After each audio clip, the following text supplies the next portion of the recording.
this whole area is sort of very student oriented, let's see, working for the Scottish Prison Service. Oh, I might be wrong, that might be a prison? HMP Highland, God, that's a prison.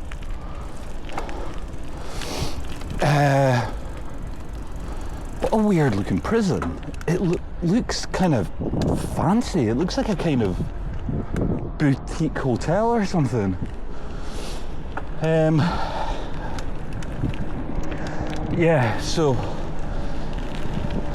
I've got no idea if this little adventure is going to end up in abject failure, because, as I say, there's just no guarantee I'm going to be able to get down to the seaside, which, if it is the case, it's not great, like, connectivity, you know? But we'll see.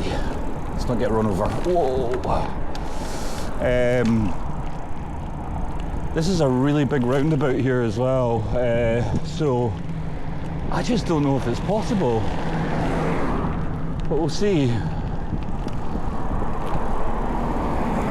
Looking for this is like a big Tesco here with a whopping big, huge car park. So, like, there doesn't even appear to be a walkway on the other side of the road. We'll see how we get on. Let's see what we can find.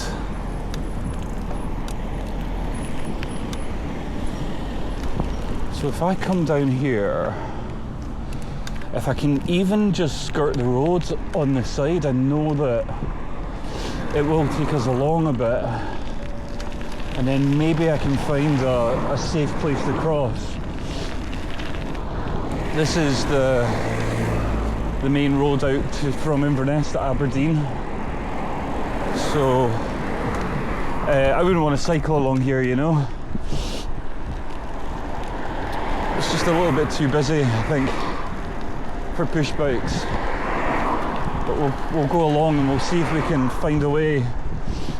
I'm basically trying to get down there.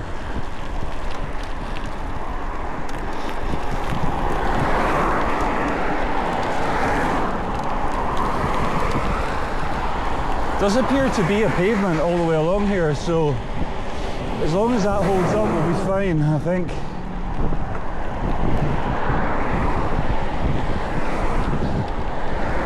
As always happens, I'm head on into the wind.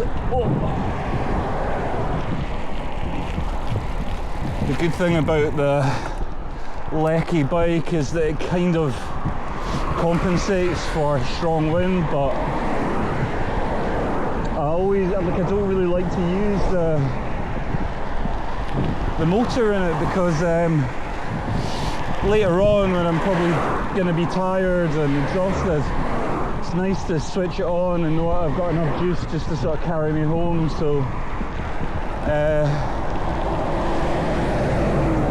this bike is pedal assist, so it's not like full electric, you know, you still have to give it a wee bit of loudy. But it's a good balance between kind of fitness and comfort, you know.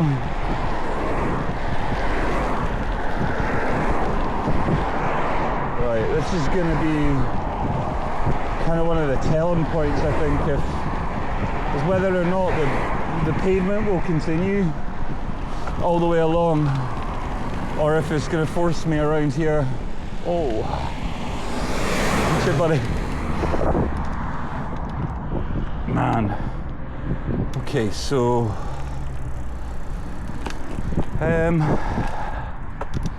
yeah, I can't see a pavement up there. Ah, that sucks. Oh, sorry, buddy. Cheers. Yeah, we cycle on the left in this country, mate. Oh. Right, okay, so let's have a look. Oh, is there a pavement? Oh, there is. Oh, bonus. Right, okay. So I just need to get across here. And we should be good to go. I think it's about 4 o'clock-ish in the afternoon, so this is getting near rush hour traffic. So this can be a nightmare to cut through all this, but as I said in my last video, Inverness is really small, so that's us more or less coming out of the city already.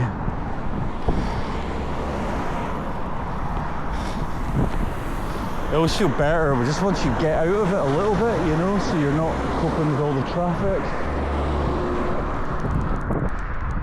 Right, okay. Let's see how we go.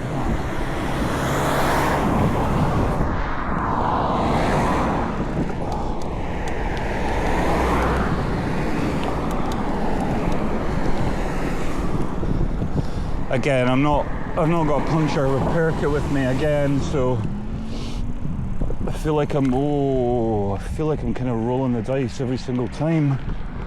So are we shit out of luck? Let's see, let's cross. Keep our fingers crossed. That might be a track going along there on the left. It seemed completely daft if there wasn't like any kind of pathway or pavement that went out. Keep our fingers crossed. Getting across here is going to be an absolute fucking nightmare. Wow. Right, are we going to go? Right, let's go. Oh. Right, let's see. Can we go? Oh, we can. Brilliant. Superb. Question is it going to just stop again as soon as we get to the next junction? We'll find out. Let's go. Oh, something that, I don't know if it's a fault with this electric bike, but I sometimes find when I get off the bike, I kind of get a little burst of energy coming from it on the back tire. It kind of like wants to go. I don't know if that's like normal, but it's almost caught me off guard a couple of times trying to cross roads and things like that. My bike just wants to keep on going, and I'm like,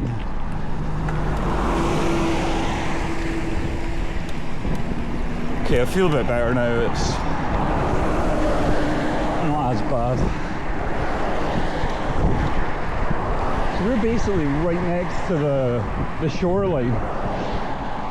It's only about like 200 or 300 meters down there on the left hand side. So if I could find an opportunity to get off the main road, that would be great, and actually do a little bit of exploring.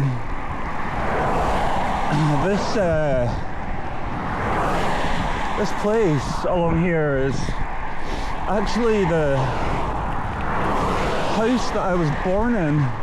Not born in, I was born in a hospital obviously, but the house he lived in when I was born. My parents used to have a house, and it was just along here. It was kind of one of my first memories as a child, was at night on the beach, skipping stones in the dark, and I always remember it so clearly. I must have only been about 3 or 4 years old. It's literally one of my first ever memories of life. It was just watching all the sparks kind of fly off the stones. And it was strange because back then, I remember sitting in the living room there with a pad of paper, and I was just obsessed by the view from the house, from the beach. You can see the Keswick Bridge from there, and the kind of skyline of Inverness. And I just loved it. It's funny, some of the weird shit that you remember. Must have been around the time when Ghostbusters first came out. I kind of show my age now, but sometime in the 80s, early 80s probably. Oh, bugger. Oh, hello. Cyclist dismount. Oh, yes. Wait, so can I just open this and... Score. Absolute score. Right, okay, must be careful. This exact rail track, I was obsessed with as a child. Oh, look at this. This is so nice. I can't remember these houses being here when I was a kid. Wow, we are here, like we are sort of in the old, where it all began. Way over there is where the house was. So I think we'll go along and have a little look. Oh, look at all the lambs and the sheep in the field. It's so nice. Quite a pungent aroma of manure.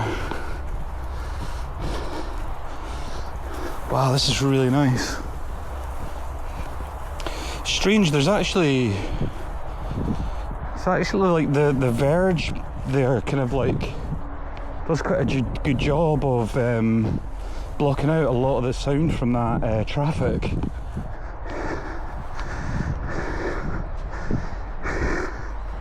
Cool. So I'm gonna guess we go along there, straight down here. Let's see how we get on. Friars Croft. Oh. Something I've noticed about the Highlands as well is that just like everybody has such nice gardens here. A client that I'm doing work for at the moment who is really into motorbikes.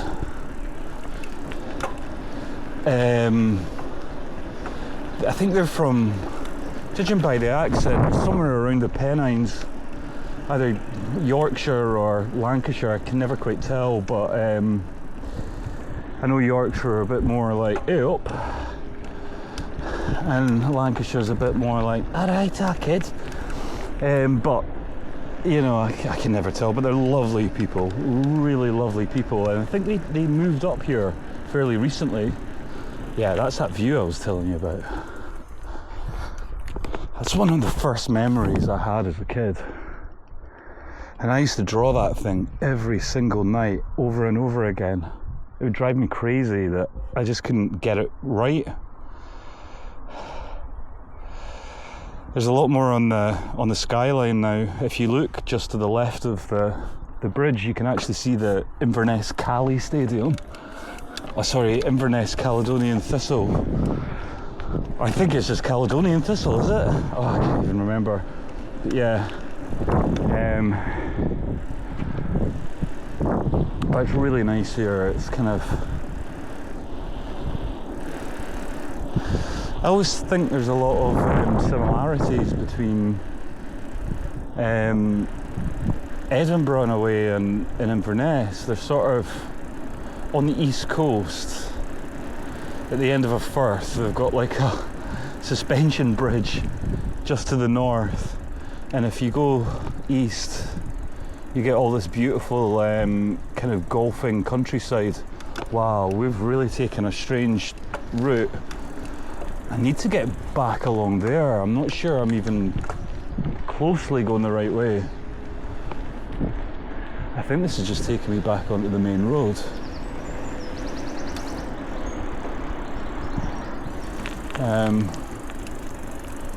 But this is good, like this is exploring, this is learning. Yeah. Okay, well, let's turn around and see if we can get back along. I might be able to find a poor bystander that will give us directions or advice how to get along. The little place where the house is, or was, is called Alturlie Point, I believe, which I find really hard to say for some reason. And I always remember there was this, like, just beyond the house, there was like this little fishing villagey place. It was, I can't really explain. I don't even know if it was a village. I think it was maybe just a collection of houses, but again, it was one of these things that just really fascinated me when I was a kid. And that's it. I can see the house already along there.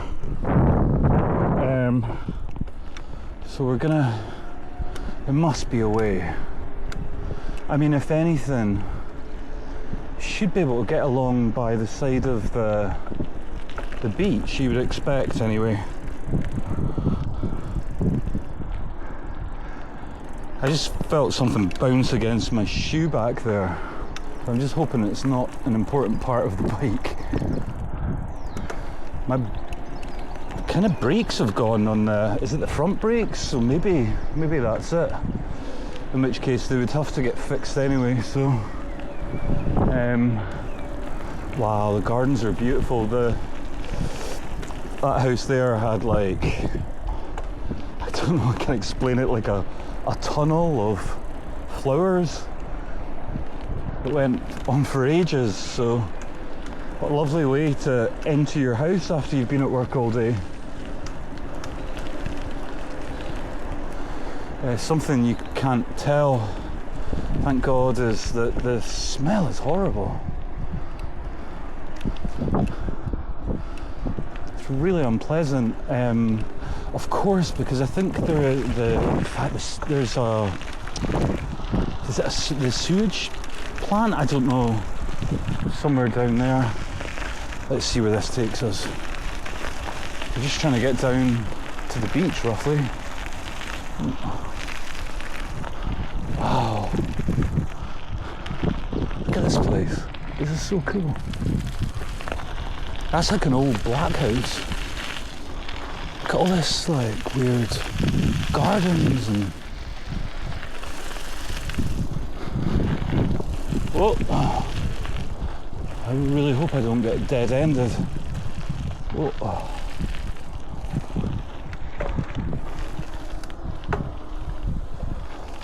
Now, will we get along all the way along here? Nope. I think we might be in luck. Are we? I don't want to speak too soon, because whenever I hope that, or whenever I open up my mouth, I seem to hit a dead end. Oh, this is looking a bit rubbish. Okay. Yeah, okay, the road runs out here. That sucks. Let's see. Private grounds, no through access.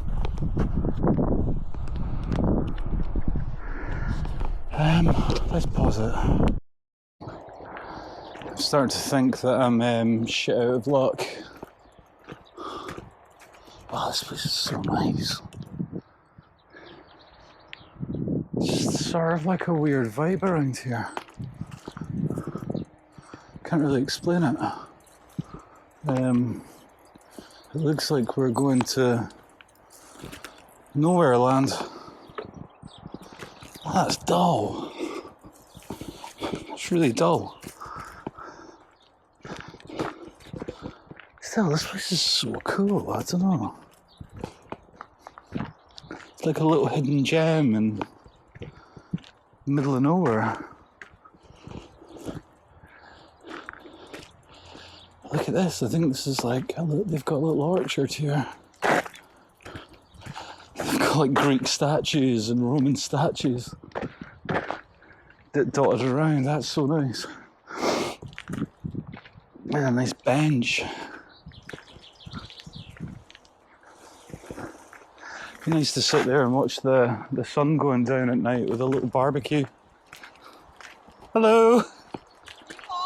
Yes. Alturlie Point. Oh, you're miles off. Oh no, I can see it along there, but I couldn't find a way down. You know when you're coming along, you can't get in. When you're coming along by Tesco, there's like one pavement and it just stops and kind of leads you down here. Come down this way. Yeah. Across the level crossing, basically. Oh. So stay on the road, and not far to go. On the main road? Yes. Oh. So you came down from Culloden? Well, yeah, Inverness, yeah, basically. So when you hit the main road, keep going. You're not long off. It's not far. It's just the road's horrible. It's not far. Oh, I know. And then you've got the big turn off till Alturlie. It's worth it. I was actually, my first house, I'm 48 now, my first house I ever lived in was at Alturlie Point, so it's a little bit of an emotional thing, yeah. My dad used to have the cottage right on the end, you know, that looked over. Fisherman's cottage. No, not as far as that. I think that's just beyond. There's like... Where did you have the cottage? Now let me remember what it was called. I think... Over there. Do you know what it was called? Brecknish Cottage. What's it called? Brecknish. No. Brecknish. It's Gatties. Was it? I can... At Alturlie. Aye. Oh, Alturlie. So I it's thought you meant the other side. Aye. No, you mean Alturlie along the coast a bit. My first memory when I was a wee boy was skipping stones on that beach along there, so, you know, and I was sort of brought up in Edinburgh most of my life, so this is all a bit special, you know. Anyway, I'm being... At Alturlie, there was a salmon there. Right. There's a wee shed and they could see the salmon just jumping about 3 feet from the shore. Wow. They came along. And then they went away out then from Alturlie Point. And... out towards Fort George and all that, all those... Going up the river. Oh, of course. From the Atlantic. Well, the Scottish Sea. Aye. What's your surname? Mackay. Oh, hell. Oh, there's a few of us up here, eh? An Englishman here. An Englishman? A Mackay? We're Sutherlanders. I thought you were going to say Smith or something. Oh, right, no. Were you brought up in Alturlie? Well, until I was about 3 or 4 or something. No, do you know the cottage? Is it the first cottage you said on the left or the second? So, you see from a distance, there's a big house on the hill before you go around the corner. Yeah. Right beside that. Right next door to that. So you can basically, I just saw it from down there. I think so, aye. It was the fishing, the salmon fishing. Right. That's why the houses were there, really. Yeah. See, in Scotland, it's either you're beside the river for your water and everything else, and your fish, you know. You've got everything you need there, you know. That's why the houses were there, because of the salmon station. Right. If you're doing it properly, you need about 3 or 4 men, really, with a skiff, you know. Oh, what an amazing thing that It's a nice spot. It's a nice ride on the bike. My old man's over in Och now. He's an Ochie. I'm told. I didn't even know all the lingo. I know. You can't leave. My dad, Darry Mackay, his name is. He was an editor at the P&J all his life in Inverness. So they're all. But they're all. Yeah, he still is. He lives in a black house actually. He's got a black house. Darry Mackay. Darry, so Darry. Yeah. But no, the only Mackays that was in Och was in the farm. The farm next to Och is Moray House. Oh, I know where you are. Aye. When you're coming in, aye. Yes. Into Och on the right hand side. That bridge just at Och. That's Moray House. Oh. It was a dairy. Was that a dairy, the right? dairyman was Mackay. Oh, okay. A big family. There's Tom, and there was John. John went to the drink. He was the worst man in Och for the drink. Your dad's still over there? Aye, he does, aye. He loves it, you know. Mackay, he was the dairyman. He was only a wee man. Aye. He had a big family. His wife was a big woman. And a daughter, he had only one daughter, Dolly was her name. Oh. Went and married the butcher in Rosemarkie. Oh. Dolly Mackay, awful nice Damie. Rosemarkie's a lovely spot, eh? Gorgeous. Tom was big like John Wayne, he's a big guy, Tom Mackay. Tom, John. Your dad's and what the hell's the other one? He was I remember. Really tough guy he was. And he's the one I knew best. I can't mind his name now. Yeah. Well, I found out we were originally from Moray, the Mackays, but we got kicked out and sent up to Sutherland where we couldn't cause any trouble, supposedly. I don't know, you take everything with a pinch of salt, but I just have so What much... are you doing in Edinburgh? That's where you brought up. Oh, well, just, so I moved, I mean, I was born in Inverness, and obviously my folks are from up here, so, but I just went to school down there. In Inverness, you'd be born over in Alturlie, surely. Aye, but I was born in Raidmore, you know, so aye, it was just... It was actually before the big bit was built, you know, the wee bit, and ex-army. well, my mum said that she used to push me in a wee pram along here from Alturlie Point all the way to Raigmore. I know. That was the old road. That was the old A96 road, see? Right, before right. that road was built.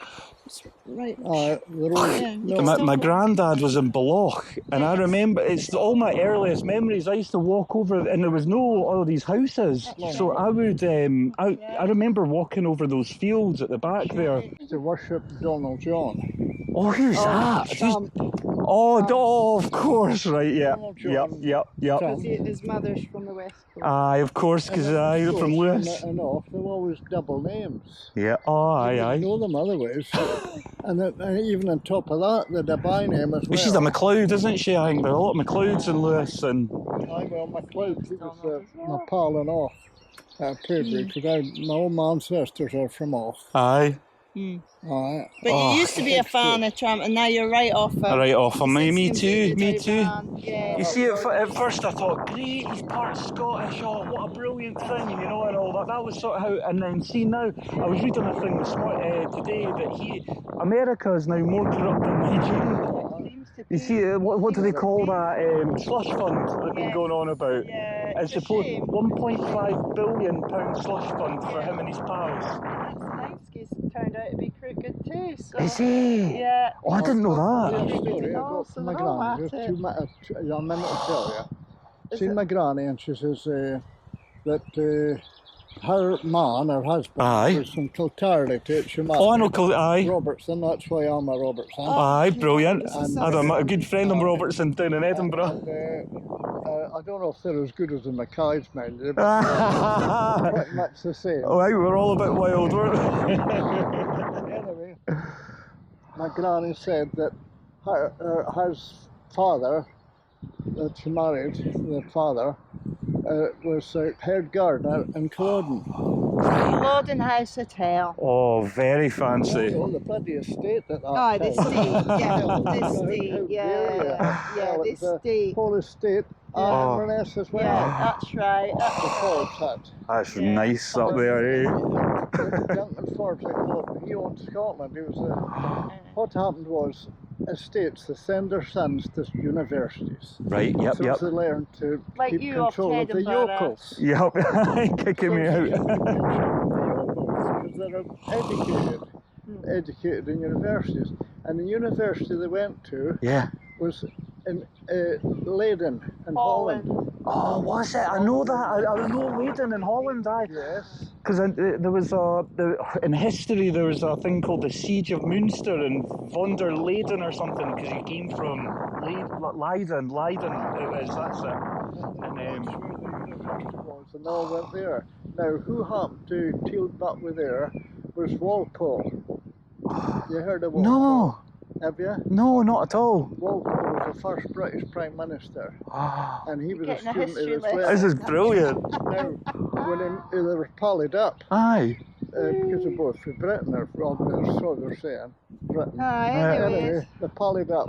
Now, Scotland was such a turmoil then, really bad. There was, what do you call it, in the streets and everything. Yep. And people get hung for stealing a sheep and all this carry on. Oh, my dad told me that some wee girl got shot down the side of Loch Ness for trying to steal some food, but they were bloody starving, you know. They're the redcoats. People. Anyway, what happened was, where was I? Walpole. Scotland was in a turmoil. Now, Walpole, he'd been a lawyer doing it in Edinburgh. He travelled from Culloden. It took him 5 days to get into Edinburgh. And the coach. And who better when Scotland was in That's trouble than his old buddy to look after it, because Walpole was now the Prime Minister of Britain now, you see. Ah, see, now you had a So bit of who better clout. to look after Scotland than his Best buddy buddy. Yep. Duncan Forbes. Forbes. So, That's who. It's not really the Forbes and the SNP. What's her name? Emma. It's Emma Forbes. I couldn't remember. She's anyway, he was made the Lord Law Advocate of Scotland. Now that guy, they're the head of Scotland. They are really are the top head. Yeah. And they refer to him as King Duncan because he had the whole say. This is Forbes that had Culloden Culloden Street. House, That's his house up there. Oh, and right. you all know Now, this, and you had The first thing he did was look up first all the distillery in the old the title deeds Yeah. because it's crookery to get Yep, land. yep. And he got Ferrantosh over there, a massive big bit of land, Ferrantosh. right. A massive farm, estates and everything. And he All never through paid tax. backhanders He and. never paid You know, taxes. innit? I know. It's like jobs for the boys. He was allowed to pay taxes in his crops and everything because he was. So he has all the He didn't pay tax, advantages. but everybody else did. Yeah, even though no one else could bloody afford it. Have you ever been there? I've not, but I knew a girl that's a photographer who she showed me photos because she was a photographer. Is it lovely? Really? It looks a bit expensive. That's why I've avoided Well, it. you can have to be, I said- guess. You Aye, just go aye. and look at What the- my granny said was. Going for a wee cuppa. At Culloden House, the head gardener was Donald Robertson. Right. That was my great grandfather. Wow.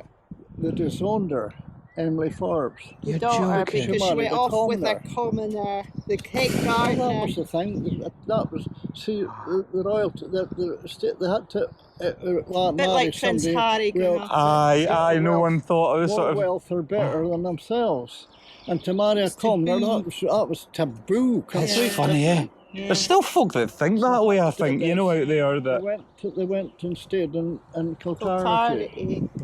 Right. That's just before Bewley there. Yeah, I love it out there. It's beautiful. I don't know what work he got then, but there's plenty of work, masonry and everything. But what happened, they died there, and myself and my father was working at painting at Kiltarnity, and he says, I think there was a graveyard with his great grandfathers up there, Yeah. he says.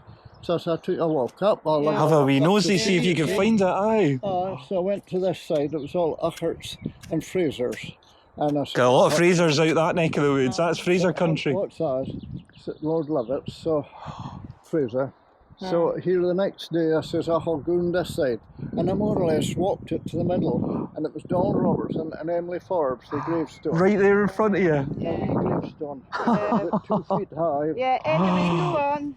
So Kind of understated almost for what how important they were. And now the thing is, I was in Inverness and I was speaking to this solicitor and I told him a story. yeah. And I'd always in mind to go there back to the graveyard because the stone was leaning a wee bit. Yeah. So the next time I went Fix back, there was no stone Gone. or plinth or anything. It was all gone. This They is removed After it. 3 months No after I told records the or nothing. solicitor the story. Yeah, no See, records. because I'd have been entitled to maybe the. No, you never know. Do you think so? Release God. that. Eh? I looked into it a wee bit. No. And Chancers. apparently it was the English that was left, apparently. And you know what the English are like. Oh, God, aye. Anyway, I know. No, I'm the same. No, what was I gonna preaching say? at the converted. but Duncan Forbes, I was going to say, he had the first distillery, didn't he? I do. He had the first distillery, and because he was taxing all the locals, they burnt his distillery down.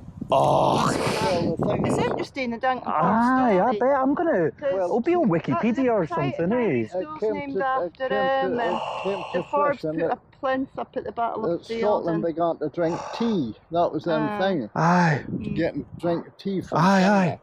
And he was going to tax the tea, and that was a big uproar. There was demonstrations of that because the English weren't taxed. But the Duncan Forbes story is really interesting. Aye, I'm gonna have a wee Google when I get home. Duncan Forbes, I'll remember that. Lord, and he was the You can get the book First out Lord of the Advocate. library. guy. You can look at it Really and the thing, Duncan Forbes. He remembers it when it was the house Beautiful. was there. They're looking for a referendum now.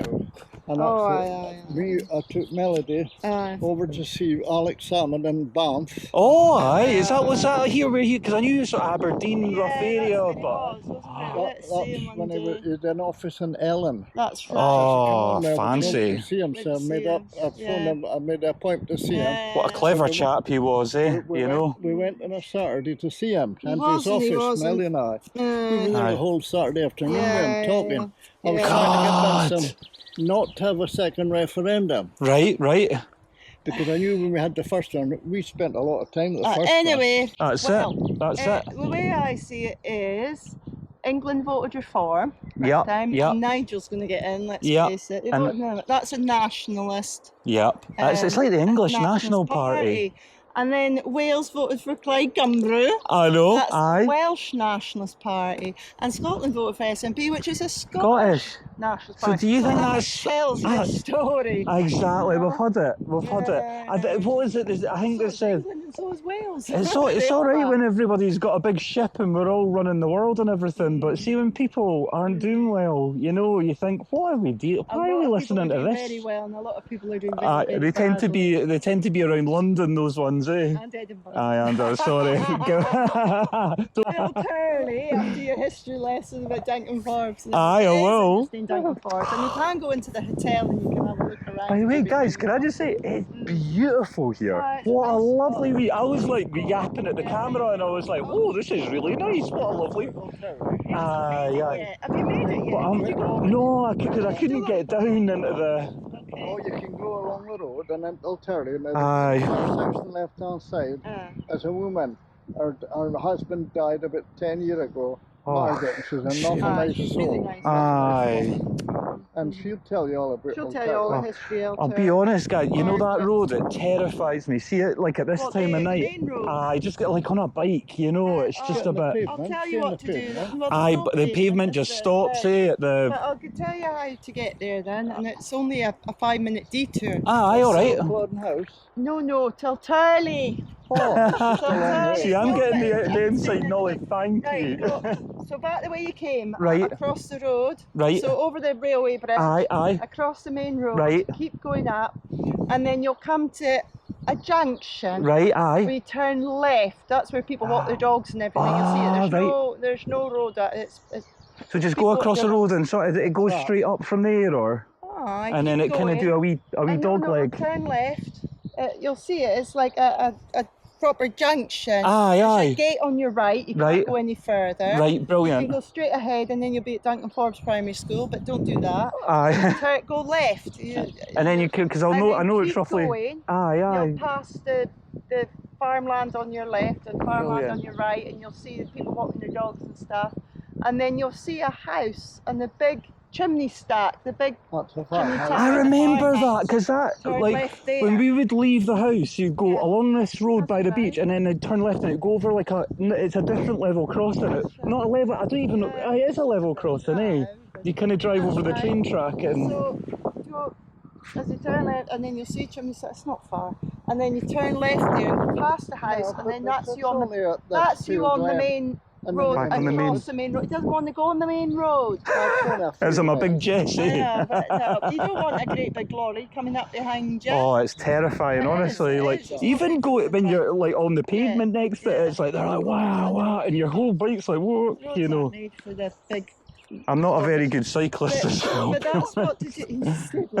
But that's what to do, and then you're just straight across Alturlie. It's downhill all the way. Oh, brilliant. It's just the coming back. Oh, guys, thank And then you it's right so to the much, end, by and the you'll be fine. way. I've got the Thank phone you from so much. Thank you. That's Margaret on the left-hand side. Yeah, Margaret on the left. And then the first house on the Aye, right-hand what's side his name again? is a single man, and Aye. he's found all Rolls Royces and big cars at the front of his house. Oh, usually pop maybe out. he's the one that got all the money. He'll pop out and say hello to He's because a bit Oh. he'll He's be a- up to the door to he's see a- who Aye. they are. he's a nosy neighbour and he always Is he? likes to see who's coming in. Oh, that's good. Oh, you know what? I'm like, I'll He'll blare tell her. you the history about the place as Oh. well. Do you know what? Very I quiet. feel like He's bloody very Neil quiet. Oliver or something like that. Going to make a wee documentary. That's a lovely car you've got there. Yeah, Then then- you're Ah, is Exactly. it? Mates for life. What a lovely thing meeting you guys, by the way. Doogie, by the way. Yeah. I'll see you later, guys. Thank you. On your bike. See you later. Enjoy the sunshine. Cool. So sometimes when you just go out there and explore, you really do get some amazing interactions, and you really do learn so many fascinating things. What a lovely couple of people. You could tell he's been here for a very, very long time. Knows the place like the back of his hand. And they've given me some good advice to get along to the house where I was basically born. So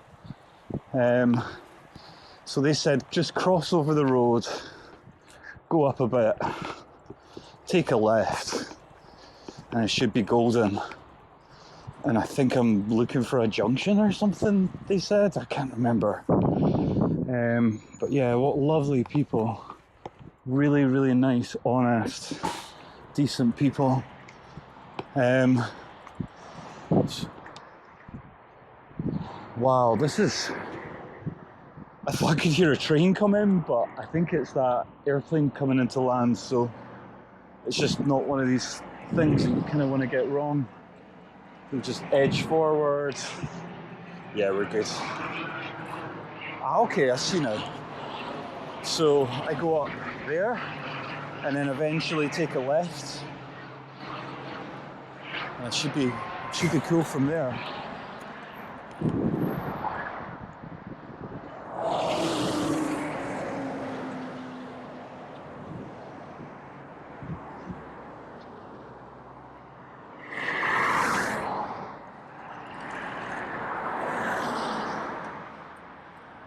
Here we go, let's try not to get killed with this junction.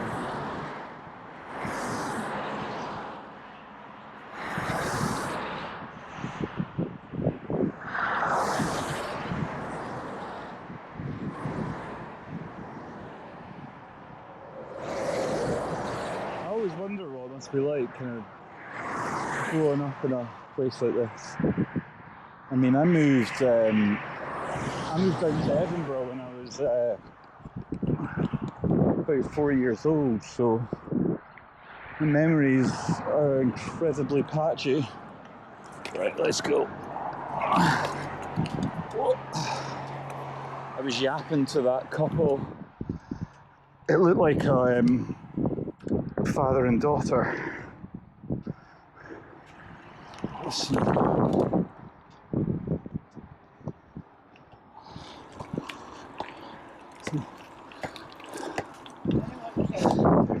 Hey lads, how you doing? Sorry man. Sorry. Cheers guys. Oh man. Okay, cool. This looks really nice up here actually. Okay. Whack on full power for a little bit, get some booty. Okay, so I'm kind of looking for a way to go left, I think. So I'm going to keep my eyes peeled for some sort of a left-hand turn. I think they did say it kind of dog-legged, so I'm kind of ready to go quite far up this road. Wow. Oh. Hiya, how are you? Lovely day, isn't it?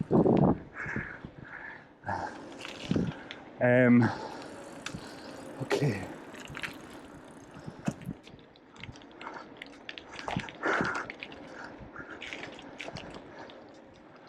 Okay.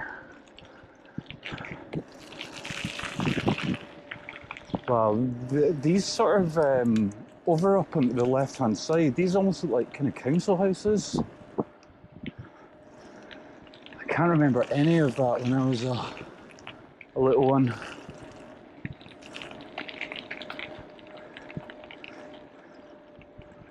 Kind of look like that kind of 70s, 1970s architecture. It's not actually too bad. Right, okay, can I go left here? Oh, this looks like it. Okay, cool. Man, I'm learning all the little shortcuts with the local knowledge.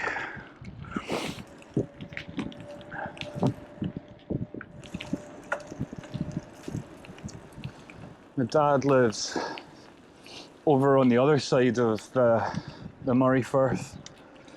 That little region over there is called the Black Isle. It's not even an island, but I've always thought that's just so cool. It sounds like haunted.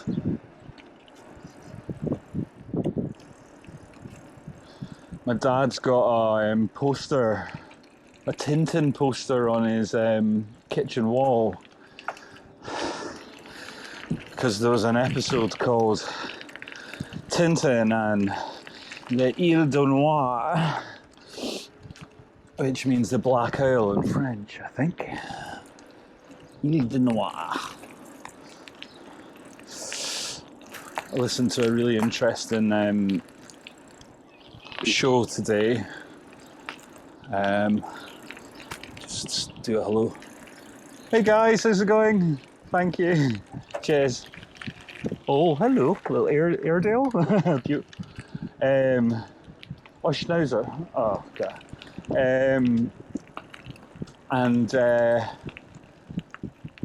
What was I saying? Yeah. I was watching a really interesting podcasty thing today, and it was talking about the hardest languages to learn from a British person's perspective. And they tiered the guy obviously didn't know every single language, but he gave you about sort of 8 or 9 languages, and with different levels of difficulty for English speakers. And I need to get a bell on this bike. Hi guys, how you doing? Sorry folks. What beautiful doggies. Oh, thank you. Yeah, and I didn't know this actually, but he reckons the closest language that you could possibly learn, the easiest one to learn as an English speaker, is supposedly Norwegian. Whoa.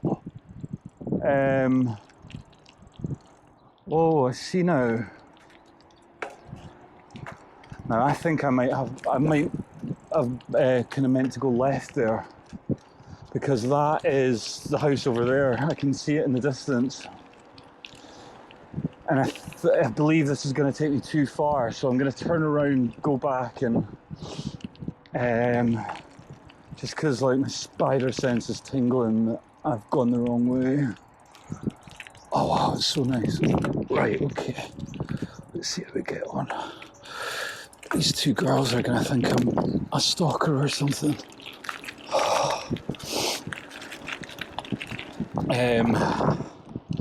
Yeah, in Norwegian, I thought, wow.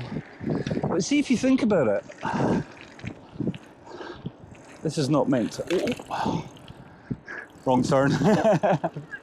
Thank you. Yeah, when I always find when I listen to Norwegians speak English, they maybe, out of all the European countries, sound most like they're not foreign, if that makes sense. They kind of, it like almost comes sort of natural to them. And it's because like we've got such a massive amount of shared vocabulary. From A, the Vikings, and B, just the fact that they're both Germanic languages, but there's tons of stuff like structure. And what's interesting is the Scottish dialect has even more kind of like words that kind of weirdly the same as Norse, Old Norse. Yeah, so right, let's have a think. Oh, I see now. Yes, that's it. That's it. Right, okay. Oh, back to this horrible road. Right, okay. And I now can't see what's coming along on the right-hand side. Right, come on, mate. Go, go, go. we've done it. I'm like a dog with a frickin' bone, man. I do not give up easy on things when I get something into my head. This has been quite a fun little adventure. Okay, let's have a little nosy down here. I remember this level crossing. I remember the smell of it. I don't know if is that like grease that they put on the rails or something.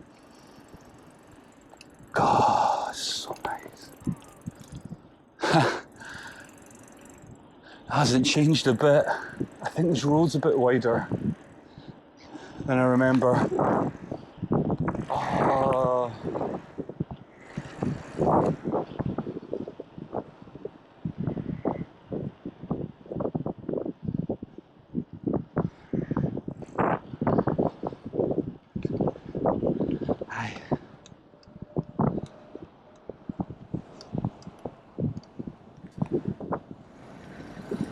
Wow, we've just hit the wind. And that's it. Wow, you can see the house.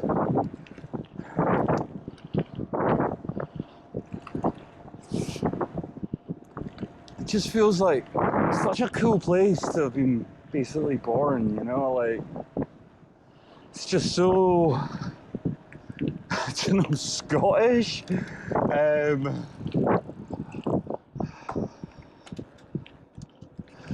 I wonder, like back then as a little boy,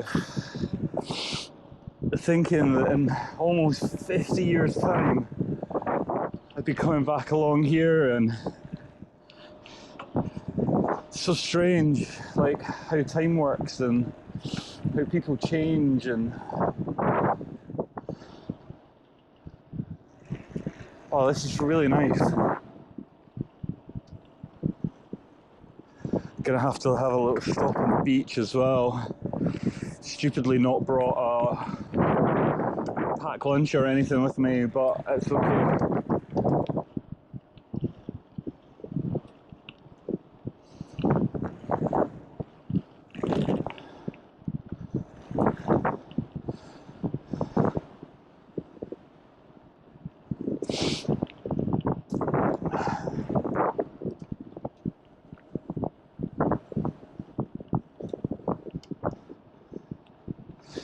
Yeah, I have to be honest, I mean, the views are absolutely beautiful, and the beach itself isn't that nice. It's sort of one of those that's kind of covered in seaweed and lots of rocks, but this must have been pretty much the exact place that I was skimming stones. It's so nice with the two-lane verge and all the nice flowers in the middle. Oh wow, that's the house.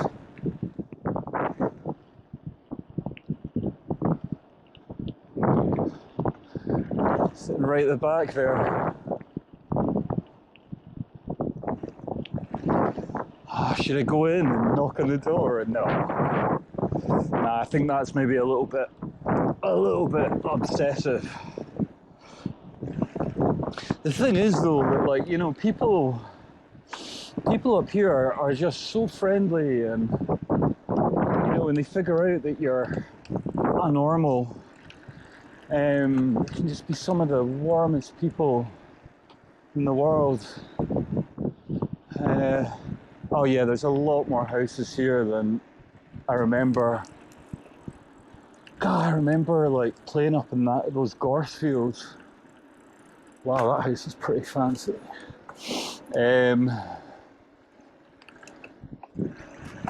They're so lucky. That's their view every night, like from their balcony. And they're sitting there and they've got their like giant hot tub. Like imagine that every night. It's sitting in the hot tub looking out at that view. In fact, I'll stop so you can see.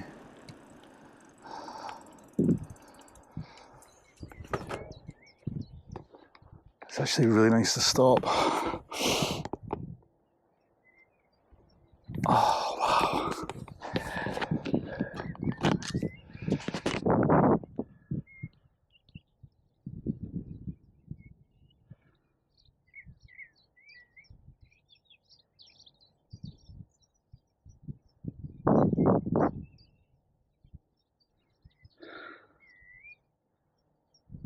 And you can really smell the coconut from all the gorse as well. It smells like suntan lotion. And just look at that up there. Just the whole place, absolutely covered. And all you can hear is the birds.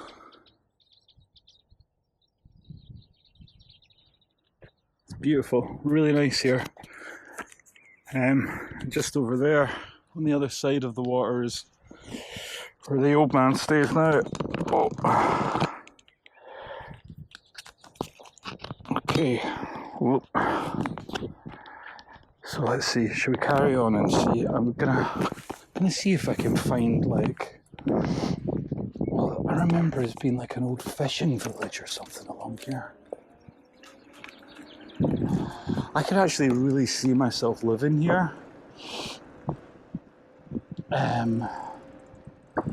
You know, it's kind of out the way.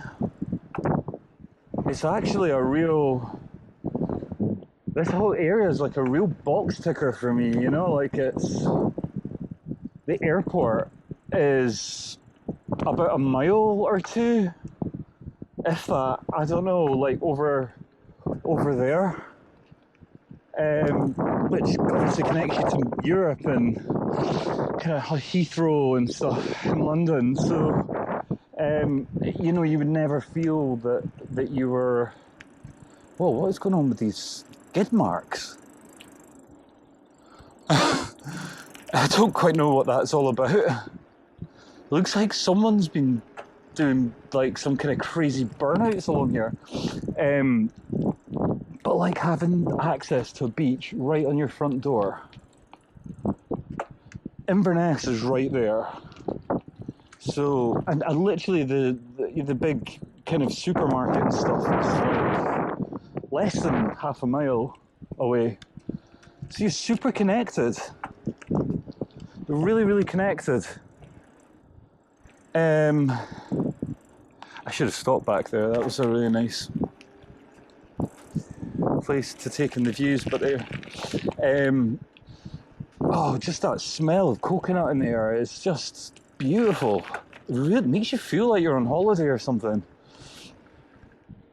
But yeah, so you're connected to the whole of Europe, and you know up here you can get like Ryanair. I think Ryanair flights or EasyJet's flights, one of the two, which means you know you can usually get down to London for like 20 or 30 quid. And yeah, I mean, you've got the high-speed train that takes you down there anyway to Edinburgh, London.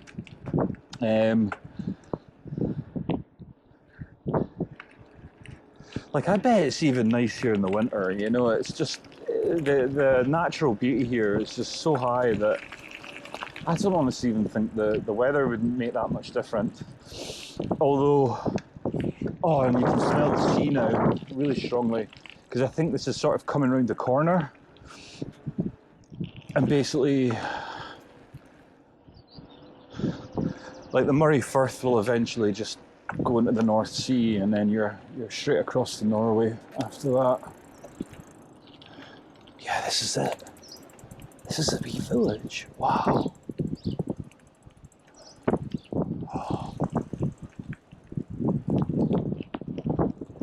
Oh, these little cottages are just so charming.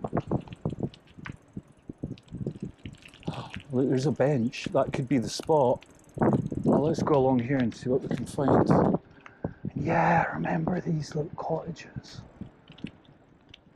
Really nice. They've all got like little conservatories.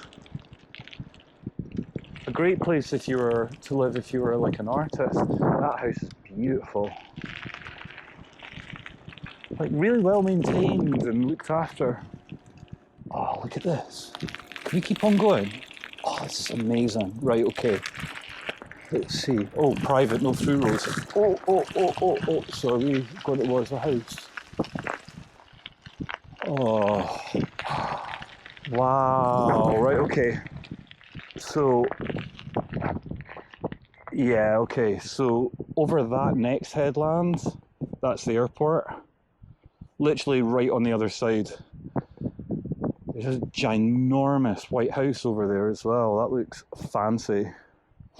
And then over in that direction, you've got Rosemarkie, I believe, and which is really nice. Oh, and actually, if you look right down, I'm not sure they could be radio transmitters, but yeah, that's camera probably won't pick it up. But if you look straight out to sea, you very faintly make out Chanonry Point. And basically this whole firth comes into a really narrow point, which is incredibly shallow. So you get all the kind of BBC wildlife photographers and filmmakers coming out to film the dolphins. There's a lot of dolphins here in this water. Because it's shallow, you get to see them like doing all the big jumps out the water. Wow, this is so nice. So it's probably about 5 or 6 o'clock now, and there's quite a substantial breeze, but it's actually still warm. I'm only in shorts and t-shirt. Oh, this is interesting. Go have a sit on the bench along here.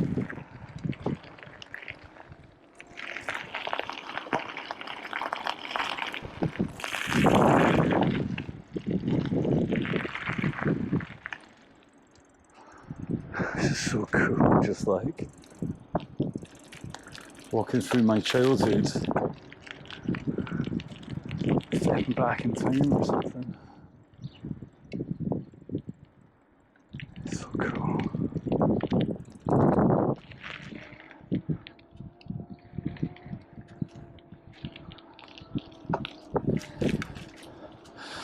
Be kind of interested to see where that other road went, but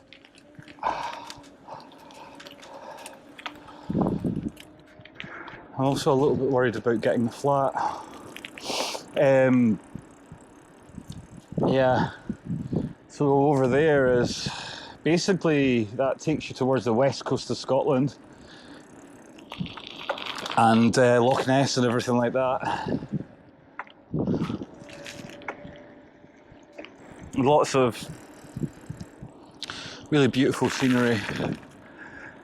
The east side of the Highlands generally tends to be a lot flatter than the west coast. Inverness is a region around Inverness is absolutely beautiful, but as you push further north, I just don't think it's quite as stunning as the west coast. The west coast's got all the really impressive scenery that you've probably seen in postcards and stuff like that.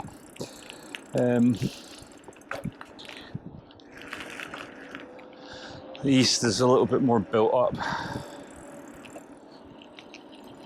There's a lot of that's probably just down to the roads are a bit better, you know. So I'll pull in for this guy.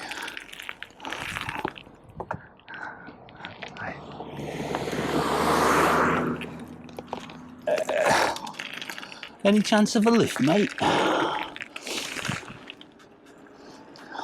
There's a coconut again. Wow, that smells so good. Oh yeah, this is the place. Have a little stop here.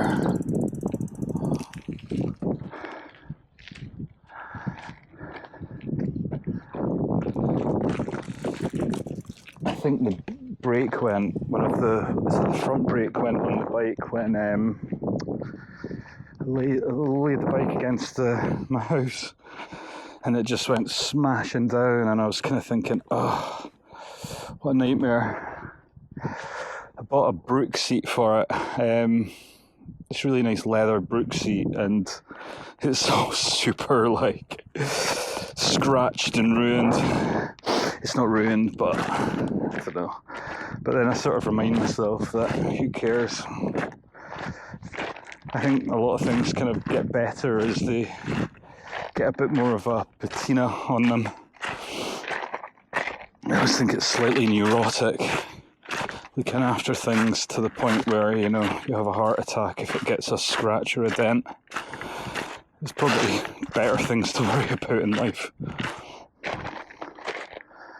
Wow, you can really feel the heat. This is so nice. This is where it all started.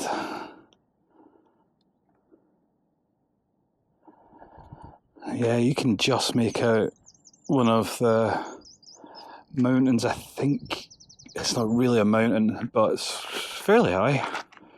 But I think that's beside Drumnadrochit, which is a little town by the side of Loch Ness. God, this is just bliss. Real heat coming off the, I don't know, like, I'm just not so used to this this kind of heat, you know. It's absolutely beautiful. Even the wind is fairly warm.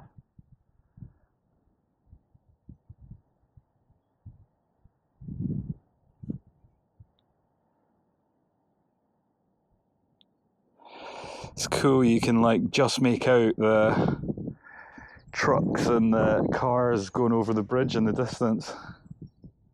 You can almost make out the little distant rumble of combustion engines.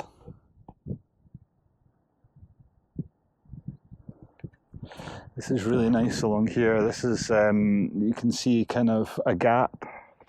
That's Munlochy Bay, which is like a little nature reserve.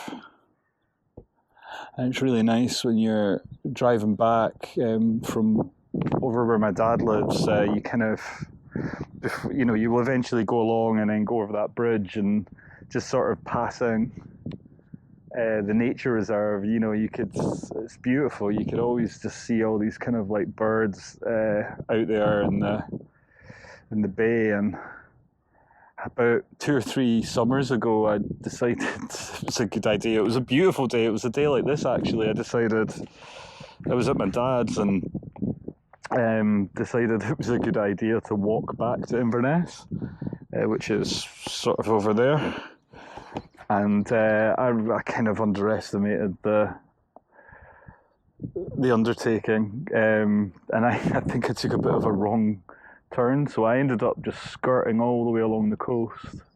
I got to that, I can't remember what is that, Muired Hill or something. I can't quite remember what it's called. Ord Hill, I think it is. Maybe, I can't remember. Anyway, and I came all the way around and then realised, oh shit, I think I might have taken a wrong turn. And I ended up just sitting for about half an hour, actually right up on the top of that hill, and where all those trees are. It was beautiful. It was so nice, so peaceful.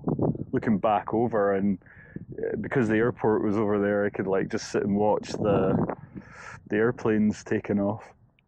And then I had to walk all the way around and then all the way along there, over all those hills, and eventually made it to the bridge, crossed the bridge, and like, I think I'd left at like 2 o'clock in the afternoon or something. And I got to that bridge over there, it was like 9 o'clock at night pretty much, 8 o'clock, and it was just getting dark. And I don't know, no one tells you this sort of stuff, but walking across a big suspension bridge over a large body of water in the middle of the night in pure darkness is not a very pleasant feeling. It was quite kind of unnerving. You like look over the edge and there's just this sort of dark abyss.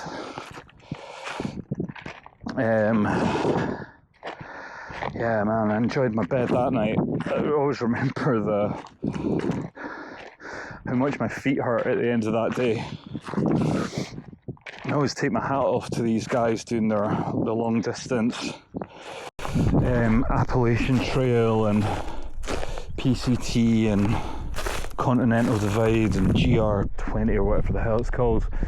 You know, it's really hard work. Like, I mean,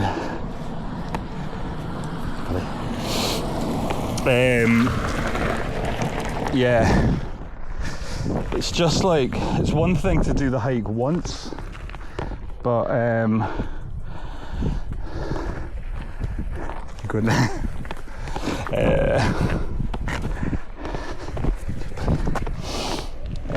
Yeah, but to do it day after day when your feet are already like blistered, and like, it takes a lot of determination and stuff. It really does seem like it's one thing to get the fitness right, but a whole new thing entirely to hi, how you doing? How you doing? Yeah, good. It's a whole other thing completely to build up the mental strength to see it through, you know, and to keep on going and to not give up. So many people fail on these long distance trails. You can really see why. But, you know, there's some I was sort of obsessed with doing the Pacific Crest Trail. It just looks so epic. Basically it takes you from, I think, California? Yeah, I think it's like San Diego. Yeah, the Pacific, I was thinking Arizona, but no, or New Mexico or Arizona, but that's the Continental Divide Trail.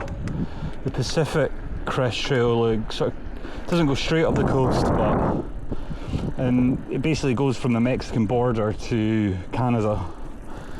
And it's one of the, I believe it to be one of the wildest of the big three American trails. I've heard the Appalachian Trail on the East Coast being called a big green tunnel, because you're just always constantly in forests, all the way in woodlands and stuff like that, and it can actually get quite, I'm not going to say samey, but like, whereas there's a lot of variety on the Pacific Crest Trail. I think it's a lot less popular than the Appalachian though, and the kind of hiking trail infrastructure is meant to be a lot better on the Appalachian Trail. I mean, that's probably just more people. There's a lot more people on the east coast of America than there is on the west coast. You know, after you kind of, like, north of San Francisco, like, things started getting really patchy, like, and sometimes it's hard to wrap your head around the distances. Like, I think the next major settlement after San Francisco is, could be wrong, but I think it's Eugene in Oregon, which looks like a gorgeous town. I'd love to visit one day. It looks absolutely beautiful. But Oregon in itself is like a very empty state when you compare it to California. There's a brilliant YouTube channel called Geography by Jeff that I would highly recommend. He's just a sort of nicey guy, a really nice guy. Comes across really well on camera, and he was just sort of explaining that actually Oregon, it's the reason it was never got built up the same way California did, was because, like, the vast majority of Oregon, it's just got cliffs that just drop off into the sea, and it makes it really hard to build large settlements. So it looks beautiful though, like the beaches in Oregon just look so nice. And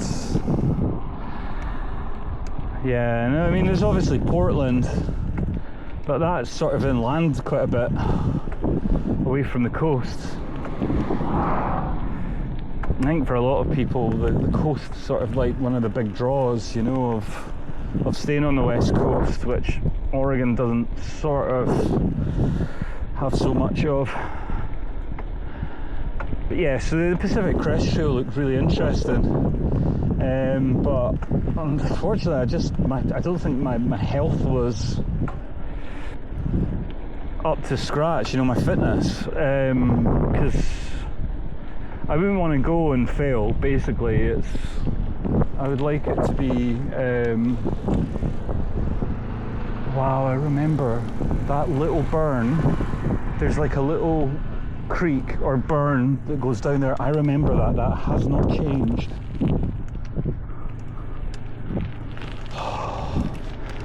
So weird. So cool. I have been along here in a car a while back, but it was very quick and it was incredibly foggy, so you couldn't really see much and they didn't really have time to stop and stuff. So to actually come out here on a bike, so it's something I love about being on a bike, is that you feel like you're when you're in a car, you just sort of, it almost feels like you're in a simulation or something. Whereas when you're actually on a push bike, you can smell everything and you can like really feel the, you know, like the surface of the road, and it's just more immersive, I suppose.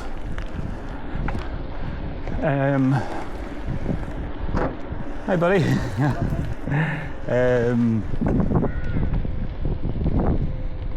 Yeah, so back we go, and that's cool. I now know the little kind of secret route to get down here if I ever want to come back.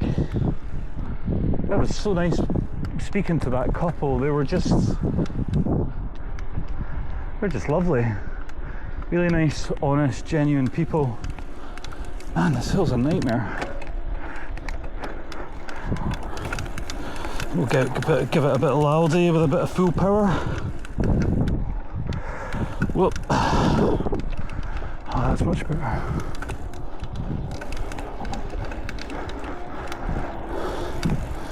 At least there's lights here.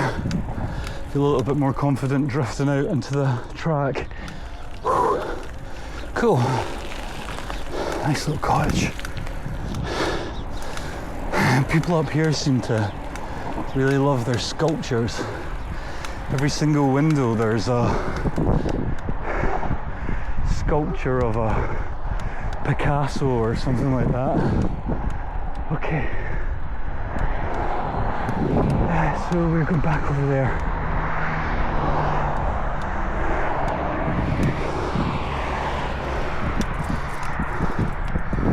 Oh. Okay. It does look like the traffic's kind of cooled down a little bit.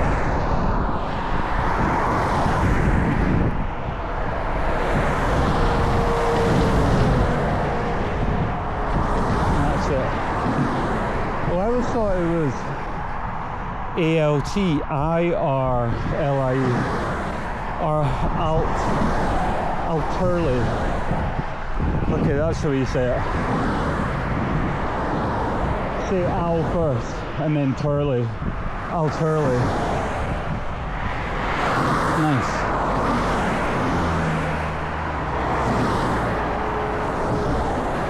You're gutted when you wait so long for a gap, and then you look on the other side of the road and there's like one car, and that one car just happens to time it to be in the exact time that you need to cross. Let's get the violins out. Right, okay, here we go. Oh, and just so nice back there with all the little cows in the field and just rolling green hills. Really decent.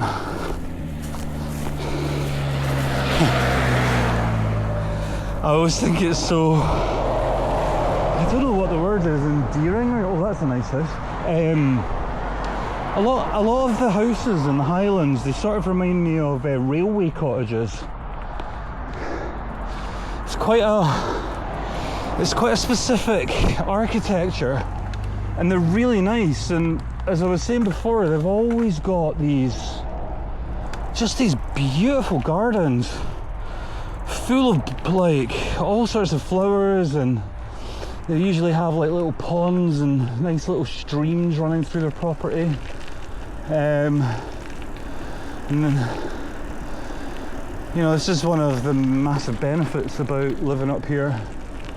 There's just, I don't know, it's a bit more space. Everything isn't quite as overdeveloped as you find down in the central belt of Scotland and down in England and stuff.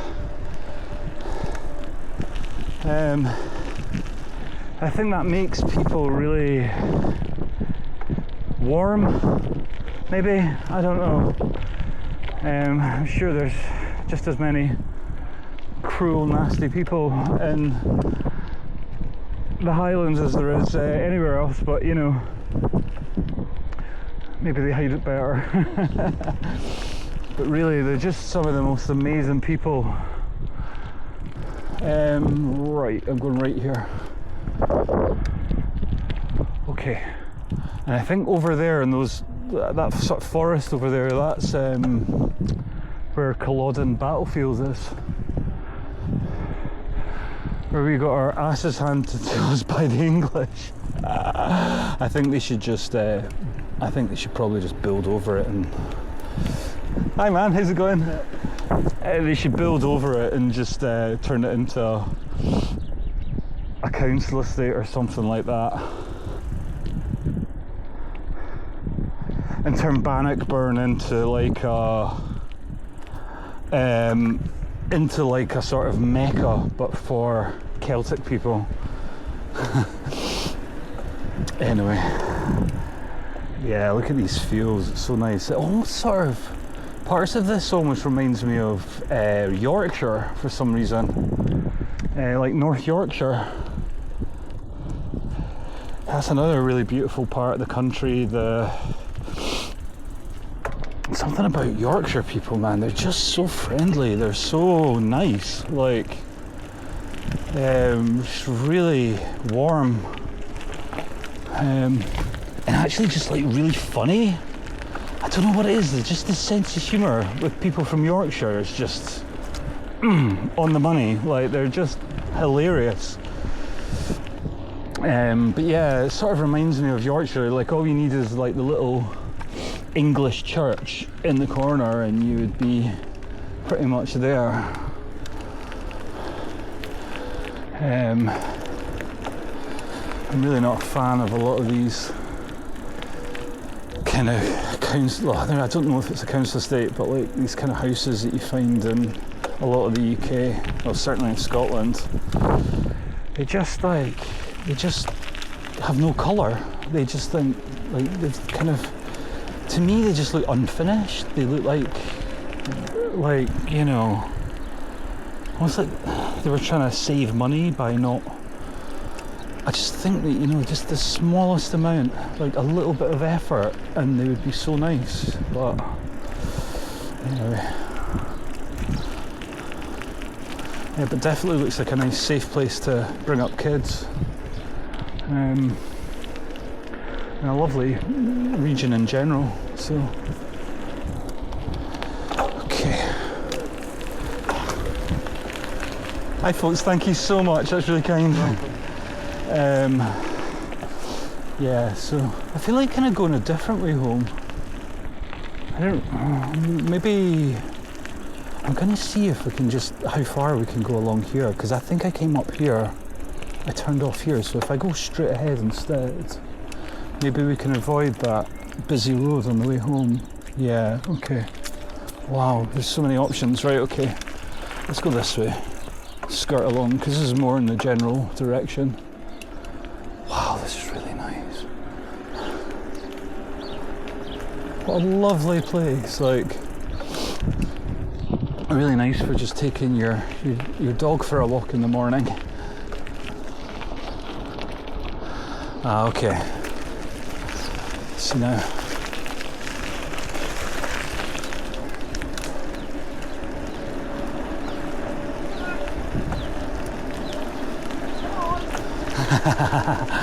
There's like, they're beautiful little pugs. Oh, there's a whole army of pugs. Such funny wee doggies. That guy must have had about 5 pugs.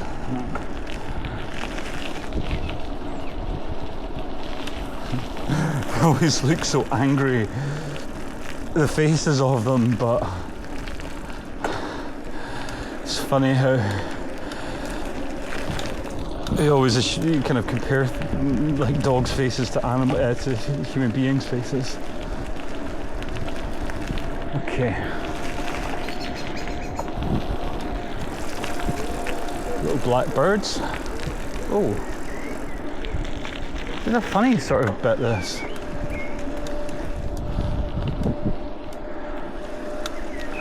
I have to say, I've got a rough idea where I am, but generally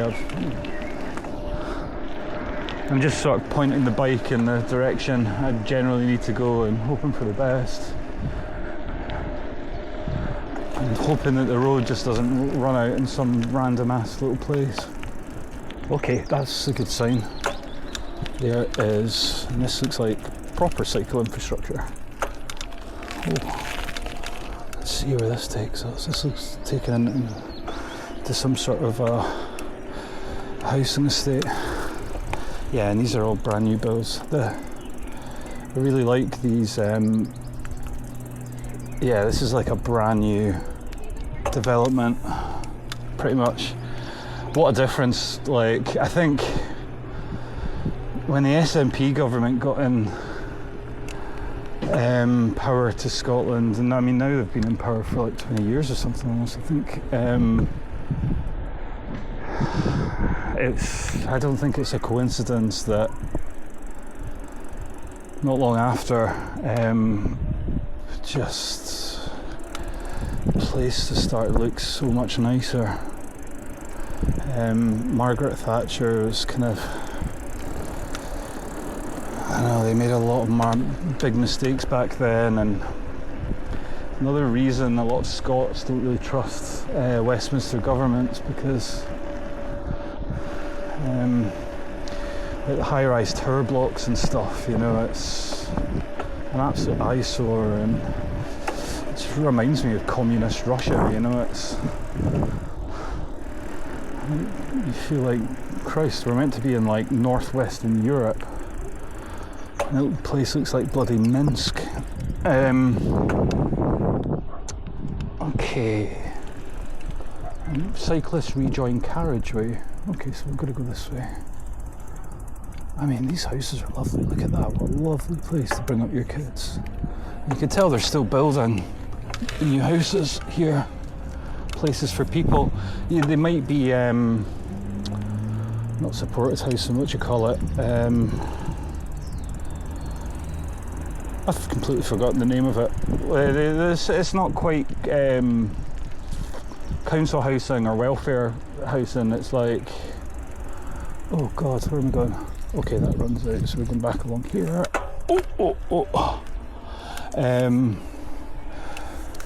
So it's like, they're cheaper, like kind of mid-market rent kind of places. They're cheaper than private like letting, and I think the government supports you with things like your rent and stuff like that, sort of for, you know, like maybe first-time mums and stuff like that, or people who only earn a certain amount. It means that they can still have a nice house and sort of raise a family there and stuff, and they're safe.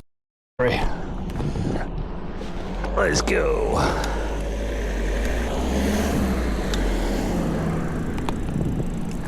Oh shit, are we recording?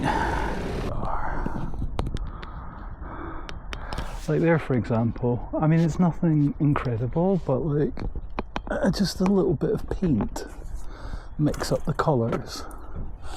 The housing's a lot more like in the Nordics now, I think. That you find there, it's kind of which you would expect given the fact that we're in Northern Europe, you know, like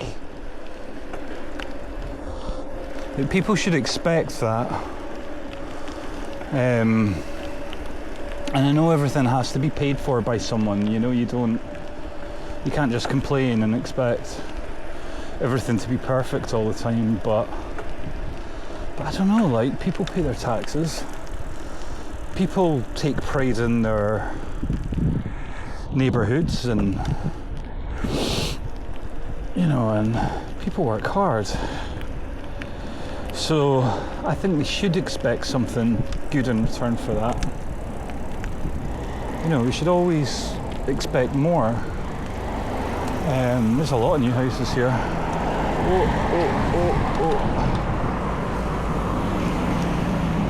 Just like construction everywhere.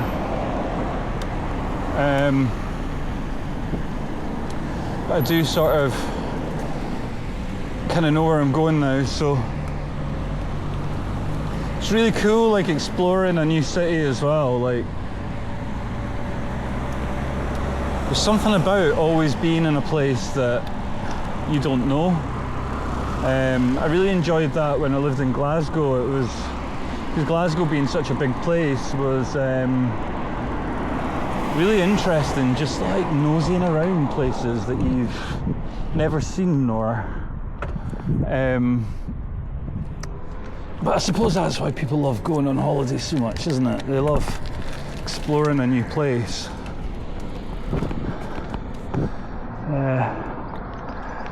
Decided this year I'm going to go to Andalusia, because I really want to explore Andalusia. I think it just is such an interesting corner of Spain. I'm not really into these places like Benidorm and Torremolinos and stuff, full of British tourists. But I want to go inland and explore some of the cities like Seville and Granada. I've always really wanted to go to Cadiz.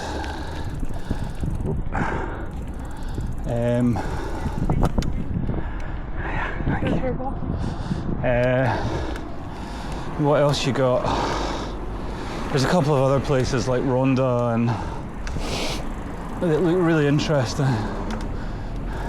And I was like, I think it's such a cool thing with artificial intelligence now that like I would create like this thing called a gem basically, and it lets you put in a bunch of information into it, and so it's working off that information as opposed to like just the general artificial intelligence, so you get much more kind of accurate and specific information. So, and I just thought it was so cool. I was able to sort of like just tell it everything that I wanted to do. I basically said, like, I want to like see all these places. I also don't want to be in a place that's like too touristy, and it needs to have excellent transport infrastructure. Oh, look, I'll go this way. And you know, it's 2 seconds flat. It's sort of like giving me this town that it just would never have heard of otherwise. What's it called? Antequera? I don't know. But yeah, it looks absolutely beautiful. There's like what appears to be no high-rise developments, or it just doesn't look touristy at all. It looks like a very traditional Spanish village. And sure enough, you know, it's got high-speed rail network connected, so it gives you an amazing base to explore that region of Spain. And for me, it's a real box ticker, because it's got, to me, it's got everything. It's got like Spanish food, which I think is the best in the world. I also think Spanish food trumps French cuisine and Italian cuisine. I just love it. I think I could eat tapas and calamaris all day. And the people are lovely. Spanish people are so nice. I really like them. They're so sort of laid back, but they're smart, you know, and they're still on it. They've got that Mediterranean warmth. And right, I think I've just gone round in a complete circle. Is this just the dead end? Yeah, okay. Okay. People are gonna think I'm like a robber. A burglar. I just don't mind. It's such a nice night. It's just fun just exploring around. Yeah, so they've got all that. They've got beautiful beaches, obviously. Beautiful landscapes. Like, it's not all just like sort of deserty landscapes as well. There is a lot of kind of like pine forests and stuff. And what else? There's so much. Like, it's like really accessible from the UK because there's so many British tourists that go to the Costa del Sol. They're running flights from all the major cities out there, especially during the summer, like constantly. And let's see, I think that's just where it was. We'll go. I think we're gonna have to go back out on this main road and then up the hill and kind of go around that way. Yeah, like just the list of things that make it a great place. Found some really nice villas on Airbnb. You know, that have like a pool and stuff, and they're completely private. It's not like part of a resort or a hotel. It's just you know, kind of like really tastefully decorated. I think it was like, I don't know, like 450 quid, about 450 pounds, or what's that, about like about 480, 490 euros, something like that. So it's not expensive. Like, you can't get a hotel room pretty much in Edinburgh for anything less than 150 a night. And I think like in Antequera it was like, oh, it was like peanuts, absolute peanuts. It's like 70 quid a night or something, and you get a pool and you get the entire apartment to yourself. And as I said before, it's super connected via the rail network. Wow, so I'm kind of going away from where I want to go, but that's where I went before, so we'll have to go this way. I'm going to kind of horseshoe around. I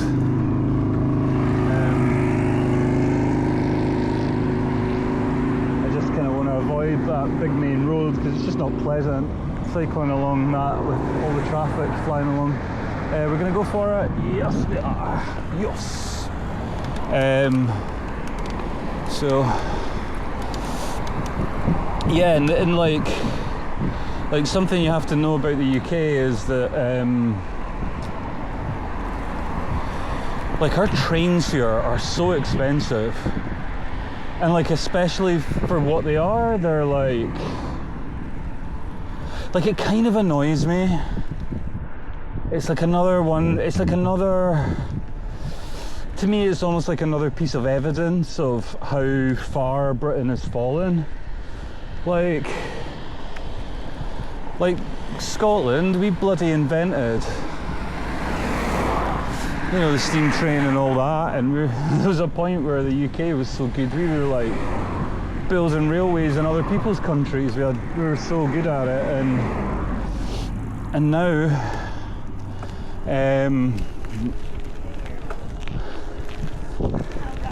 hey folks, how you doing? And now, you know, we kind of like takes us forever just to build like a really small piece of railway infrastructure, and all kind of always runs massively over budget. HS2, which is Britain finally getting, you know, hyperspeed rail, whatever they call it, like. And at first it was like, I'm not sure, it was like London to Scotland basically, or like maybe London to Leeds, I can't quite remember. And then it was like, oh no, it would make it like London to Manchester, and now it's London to Birmingham, which if you look at a map is just like the smallest little chunk of the country. You know, and meanwhile you've got the Japs and the Chinese and stuff building these crazy maglev trains, and French have had ridiculously fast trains forever.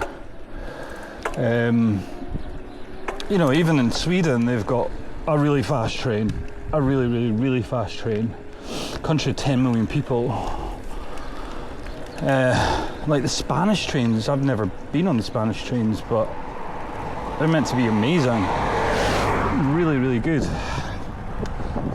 And like, it's like we just can't get it together to deal with some sort of capital projects, you know, like they just,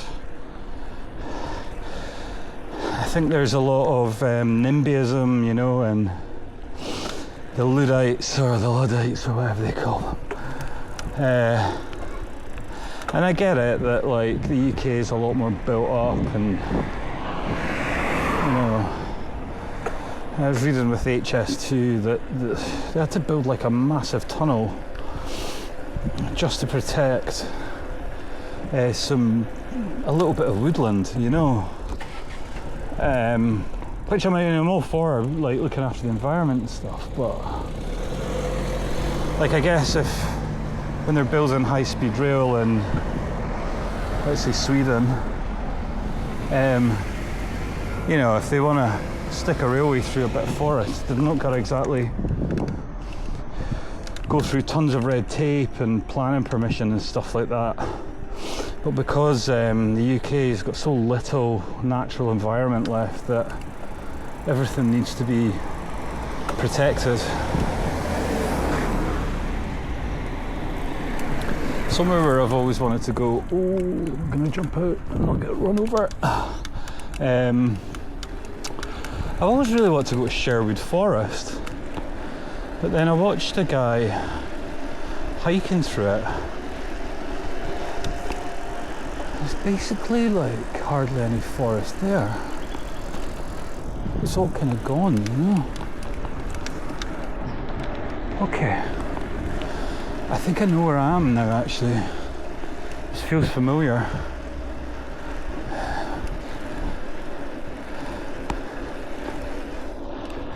Man, you can still feel the heat. It's like radiating off the asphalt. Oh. Yeah, thank you.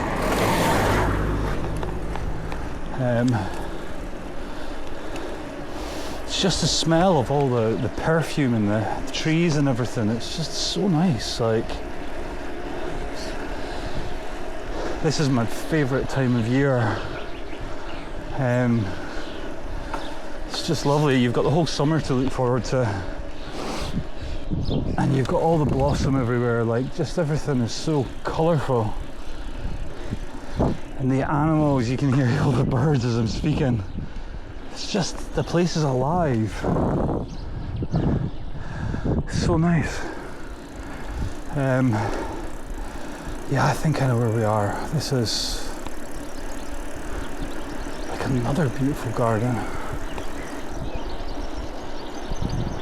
So if I'm right, it should be like a little tunnel that you go through, just a bridge that you go under. You guys.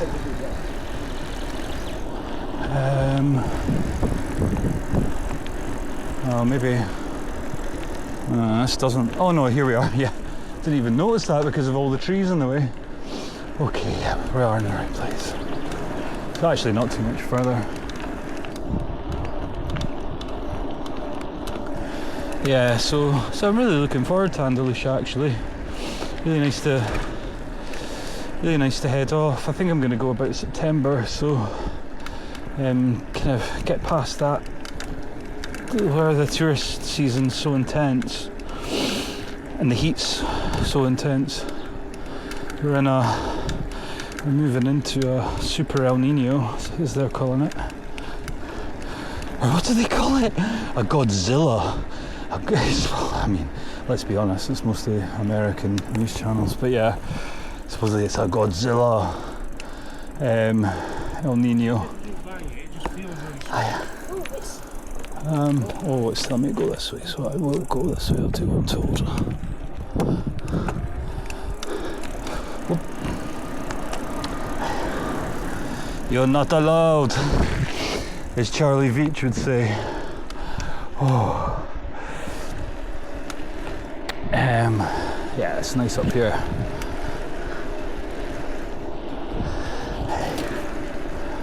He's got the right idea. Houses are pretty massive up here, actually. I always wonder, like, Edinburgh's quite a small place, but yet there's just an awful lot of really big houses, like that just equal anything that you would probably see in Edinburgh. And I just always wonder, where does all the money come from? Like, you know, I don't know if it's like old money or what it is. Oh, that looks interesting up there. I think we're gonna crack on down here.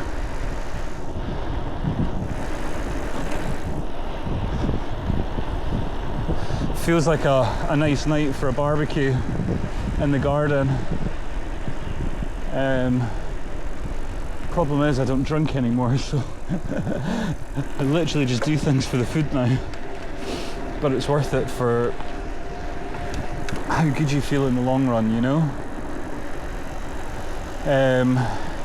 Just generally feel so much more positive about life, I guess. It's more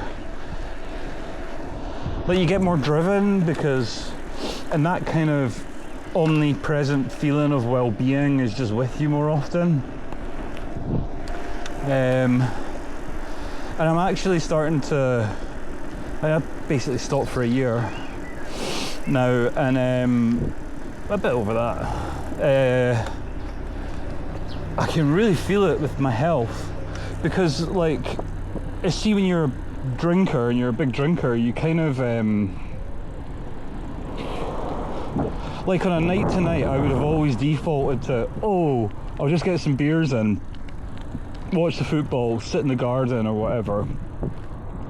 And well, because that's sort of not so much of an option anymore, it doesn't seem like an appealing option to me. I just like to kind of like go and do sports or go for a cycle, you know, or a run or whatever. It's so your life starts to starts to really improve, and then you get that kind of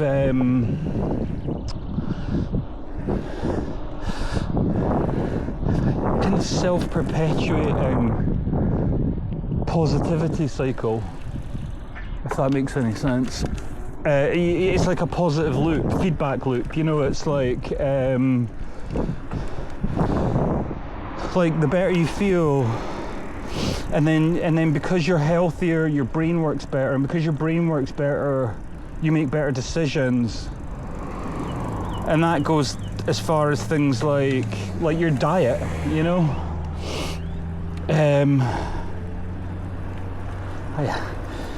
Like my diet's like so much cleaner than it was when I drank,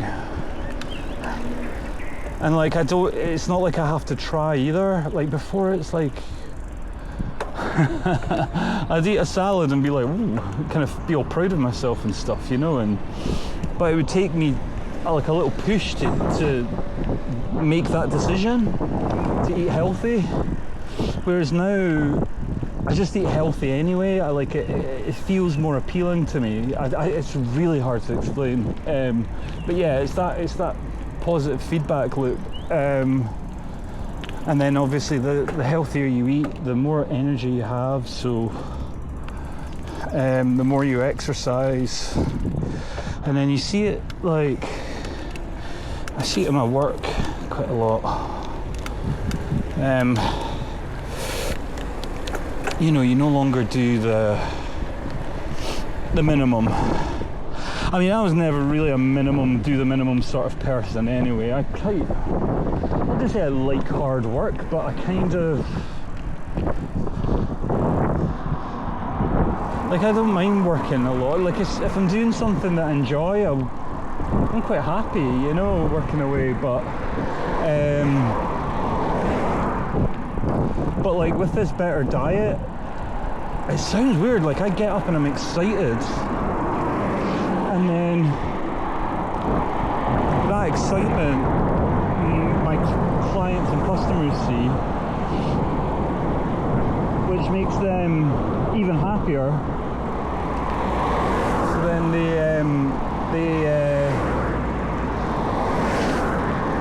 you know, so then they offer you more work to make more money, so you can have a better life. So it's just this relentless, never-ending positive loop. You know, it's pretty much the best decision I ever made, I think, for myself. The weird thing is, though, that there's one wee negative that's come from it, and maybe it's not a negative, but what I'm finding is that because, like, my mind and things is more primed and focused, that I'm a little bit less, like, I wouldn't say I was an angry man or anything, but I feel a lot less inclined to take any shit from people. If there's something I'm not happy about, I've become quite vocal. I suppose it's like sticking up for yourself or something. I don't know. I'm a very, I guess, quite an agreeable person, you know. I like a quiet life. I don't like annoying people and stuff, you know. I don't like getting into arguments and the awkwardness. That's like my nature, you know. That's my basic nature. But whereas now, like, I feel more, if there's something I'm not happy about, I'll just come out with it. And like, the weird thing is, though, it's never a big thing when I do, you know. If I'm not happy about something, it's no big fuss, you know. There's no drama required. It's just say it, you know. And people kind of appreciate the honesty, to be honest, you know. Honesty, to be honest, great grammar there, Dougie. Yeah, like, they appreciate the honesty.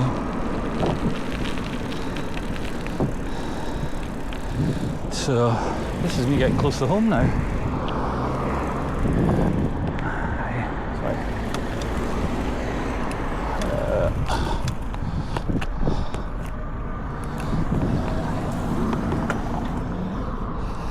I live just sort of beyond this this house on the estate here.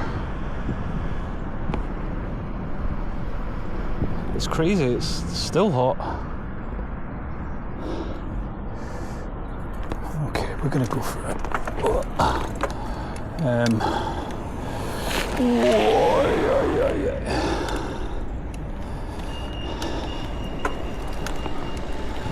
Actually, I think I've got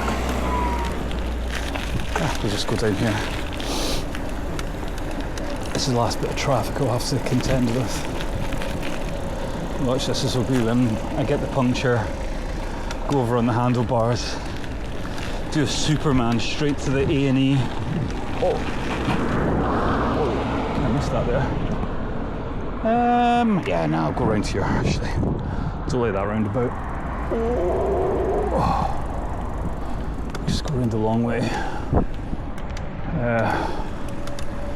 That was a nice little, what a lovely little cycle that was for a nice kind of pre-dinner time sort of jaunt, a little explore. Met a couple of interesting characters. Oh shit, I got a car behind me. Got to enjoy some nice views.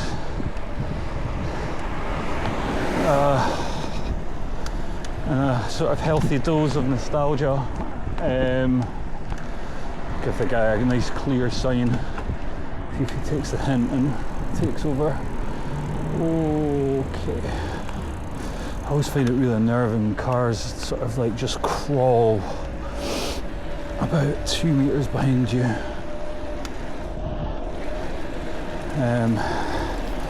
Yeah.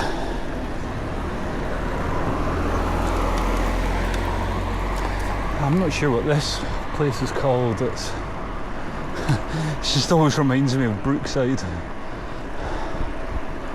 Very like a area in Edinburgh called Balerno. It's got that same kind of, like the same architecture, and but still quite kind of like green and lush and stuff. Back in the, I think these are 70s. I'm pretty sure 1970s. Could be wrong. Maybe the 60s, I don't know. But yeah, like in all British cities, they just started like hammering down hundreds upon thousands of houses like this and estates like this. And I can only guess it was because there was like some sort of housing shortage at the time. I don't know. So you'll find this sort of thing kind of in every city in the UK. I mean, I've not been to all cities in the UK, but most of them tends to be a bit more, in England it tends to be a bit more like the kind of red brick style houses. You actually kind of notice the difference as soon as you basically cross the border. I don't know if that's because here in Scotland we've got different construction companies and we deal with Scotland, but you do see that the architecture slightly changes. Right. It's good to keep in mind if you're a GeoGuessr player, you can always spot I can spot like if you're in England straight away because the houses will be like red bricks and they're always like that deep red colour. I mean, it's not to say it doesn't exist here, but you almost never see it. Scotland's a lot more kind of like grey or white or kind of just boulders, like big rocks and stones. I mean, it's not all red brick, and you know, obviously you've got all that, those sort of really fancy white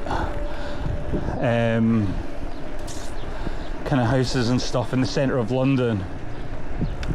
I forget the name of the area. It's where Margaret Thatcher used to live. It's on the tip of my tongue, I'm not going to remember. And then also along the coast, like the kind of English seaside towns tend to have the white architecture. Places like, I don't know, Southport comes to mind for some reason, and I guess Brighton's like that.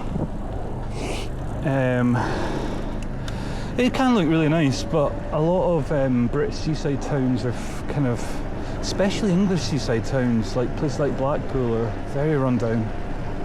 And that's because, well, it's not only because there's other issues at play, but it was where a lot of people from the big cities would go on holiday, So Southport that I mentioned earlier, that was like one of those places for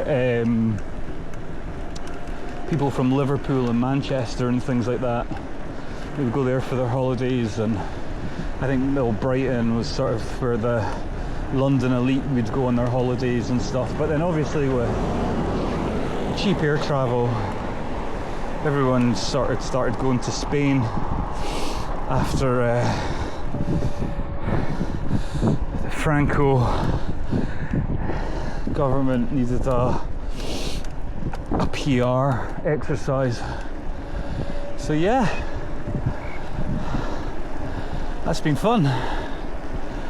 This is me almost home, so just at the end of this road. I really enjoyed tonight. That was amazing. I think next will be going back on Komoot and trying to come up with a new idea for a new adventure. I think the River Nairn might be next, because I've not been along there yet, and it looks really nice along to Codder Castle, so we'll leave that for another day.